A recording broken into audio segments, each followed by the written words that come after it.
Well, Michael Kinyi, we are joined by Martin Munene, who is in Nyeri. I hope perhaps the fans there who have been following the proceedings as far as this year's World Cup is concerned, whether they feel Argentina, remember they are the finalists in 2014, they faced off against Germany, and they had somewhat also of a false start in their opening game, but nonetheless, let's see how they fare in the next games. They drew 1-1 with Iceland. Martin Munene, good afternoon. I'm sure people have been having interesting evenings watching the games. What do they feel about the World Cup so far? It's day 7.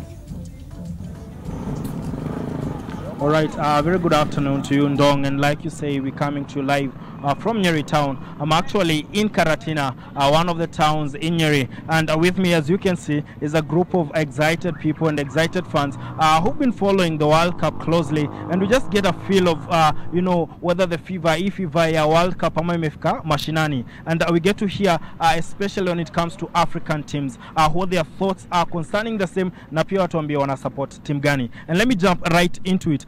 Tuanze hapa, utuambie unaitwa nani, alafu tuambie umekuwa ukiona games za Afrika haswa zikiendaje? Mimi naitwa Felix. Hii timu za Afrika zimetuagucha sana juu Afrika ikicheza tunaona kama ni Kenya. Lakini sasa tumetegemea tu Senegal, lakini hizi zingine zote tunaona hakuna matumaini. Alafu nikuulize, in terms ni team gani unaona inaweza beba hii trophy this time? Hii trophy mi favorite ya timu ile sana napenda ni Mexico. Hiyo ndio timu yangu. Sawa. Let's say another gentleman, Andong, utuambie unaitwa nani na utuambie umekuwa ukiona bola aje? Mimi naitwa Silas Wanjao, niko hapa Kalatina. Bila naona hii game bila inaenda, hizi timu za Afrika hata zikienda bali hawa malevu tunaona wanatuangusha sana. Juu ukiangalia kama ile foli ya ile anjana ya Senegal ni kama ile Ndisaile alichezea mtu wa Brazil vibaya 1998, na hiyo ilikuwa ni indirect red card. Sasa hata tukisupport timu za Afrika sijui vile malevu tutakuwa watatupeleka namna gani. Sawa. Alafu ni timu gani unaona like inacheza vizuri to the extent inaweza beba hii World Cup? Sasa hii mimi naona vile Belgium inacheza na vile inajivunia wachezaji wazuri kama vile Vincent Kompany na wengine kama Eden Hazard. Mimi naona kama mimi ni shabiki wa Belgium. Belgium ikakosa kubeba, which is team nyingine gani unaona labda inaweza fika, maybe inaweza kucheza na team gani finals? Sasa unaona Germany kama ingekuwa ni mzuri, lakini vile iliaguchwa na Mexico, sisi tunatarajia hata ingi mwingine labda atagongwa. Sasa mimi nilikuwa kwa Germany, lakini naona haitaenda mbali. Yeah. So the farthest team ya Africa inaweza enda in your opinion ni wapi? Sasa unaona zikifikaga kama ni kwa quarter final mambo ingine inatokea sijui gani unaona. Sasa mimi ile ni chido naona ni kama ni marefu. Ndio hata tuagucha hata ikienda bali tunaona Senegal kama inaweza enda. Lakini ikienda sisi hatujui itakuwaje ikifika huko kwa semi final ama kwa quarter final. Sijui kama marefu atatuangusha ama nini. Chinda yangu mimi ni kwa marefu. Swali ya mwisho, games za leo unaona ni team gani, ni game gani umengojea sana na ni team gani unaona inaweza beba? Game ya leo mimi naona game ya leo naona kama Japan watachukua leo. Bila wako na speed wakicheza hivi na mimi ilikuwa na jana, lakini ya leo sijaangalia vizuri ni gani itacheza. All right, Bernard, that is the feeling in Mashinani, people expressing their views, but of course a lot of people feeling that Africa is done for.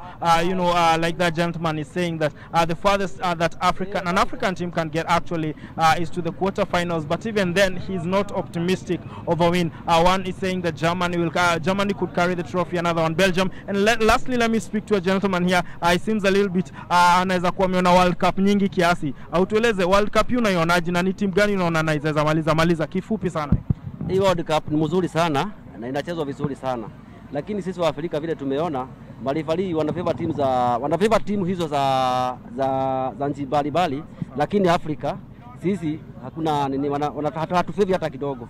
Sawa. Okay, but that is the feeling. Some people here are saying that they feel like Africa inaonewa kidogo, but basically that is the feel on the people of the people on the ground. Back to you in studio. Thank you very much, Martin Munene. Interesting sentiments there from residents in Nyeri. what was obvious was that it's cautious optimism. Yes, Senegal won yesterday, but they're not too convinced that they can actually go the full length. That is, of course, also the question that we're asking this afternoon. Do you feel that the Teranga Lions can roar all the way past the knockout stages and try and replicate what happened in 2002? Remember, the last time they won a game in 2002 at the World Cup, they were able to go until the last 8. Well, let's see how that pans out. Let's link up with John Wanyama, who is in Eldoret. John Wanyama, I know you've been watching the World Cup as well, aside from the other duties that you do as well. John, what is the mood there in Eldoret? What do they feel about the action so far? Aside from the African teams misfiring, what else have they noticed that is of positive or of negative to note? Thank you very much, Ndong, and I'm coming to live from the City of Champions. And as you understand, this is the City of Champions in the field or in the world of athletics.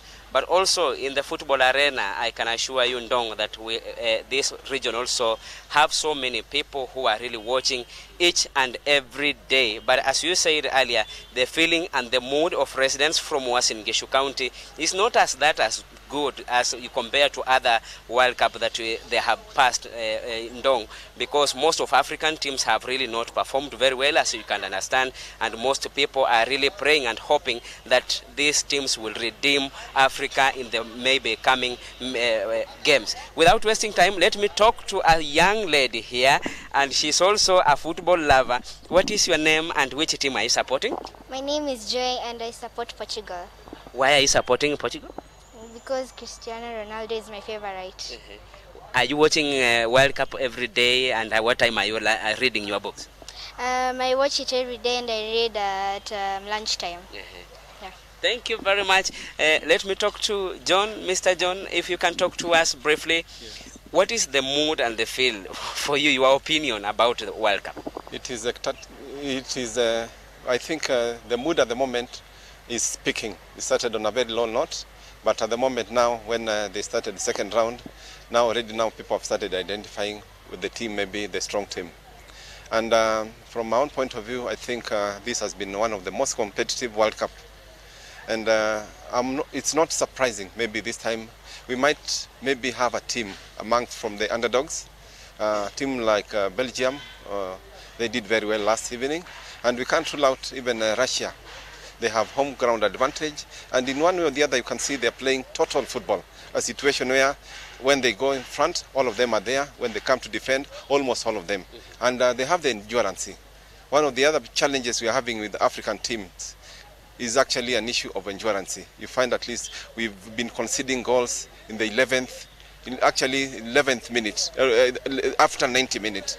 And it makes us maybe feel maybe it could be a situation where maybe stress management, an area maybe as soon as maybe when it reaches 90 minutes, either there is relax or maybe no way. Okay. Thank you. Thank you very much, Ndong. Let me talk to one person here, half a minute. Maoni yako kuhusiana na World Cup, ulikuwa na watch? Nilikuwa na watch, lakini most of the time inanipata nikiwa kazini. Yeah. Okay. Una support timu gani? For now, I support Senegal. Okay. You're my favorite team. Thank you. Yeah. Thank you. Ndong, those are views from Uasin Gishu residents. But today's everyone is they have fixed their eyes on Morocco and hoping that it will really redeem Africa today. And as you can understand, everyone also is salivating for Kenya's money in the studio. They are hoping that Eldoret Divas are the one who are going to actually go away with that money. Back to you, Ndong.